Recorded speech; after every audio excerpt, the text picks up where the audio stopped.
Dengan menggunakan bus, 393 jemaah calon haji yang tergabung dalam kloter 2 embarkasi Makassar diberangkatkan menuju Madinah. Keberangkatan ratusan jemaah calon haji ini disambut haru pihak keluarga yang telah menunggu sejak subuh di pintu gerbang asrama Haji Sudiang. Mereka berharap keluarga mereka yang berangkat haji pergi dan kembali dengan selamat dan menjadi haji yang mabrur. Penyelenggara haji juga mengingatkan jemaah calon haji agar memperhatikan kondisi suhu di Arab Saudi dan menjaga asupan makanan serta minum dan menggunakan alas kaki. Embarkasi Makassar akan memberangkatkan sekitar 7.247 jemaah calon haji dari 8 provinsi di Indonesia Timur dan terbagi dalam 19 kloter. Keluarganya dalam, Bu? Dua orang ya, Bu?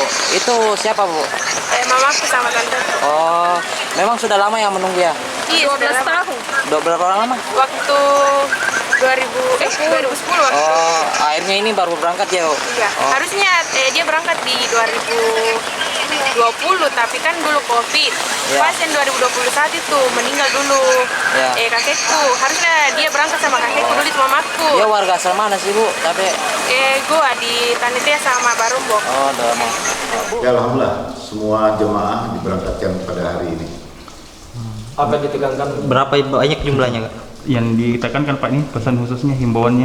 Himbauannya yang pertama, jemaah haji agar menjaga kesehatan. Ya, karena ini pemberangkatan melalui masih gelombang pertama, mereka mendarat di Madinah, berarti kurang lebih di Madinah kurang lebih 8 hari. Dan kami harapkan mereka jangan buang tenaga dulu, jangan membuang tenaga dulu di Madinah. Nantilah pada saat wukuf, setelah wukuf kalau mau perbanyak umrah silakan. Harapan kami kesehatan dijaga,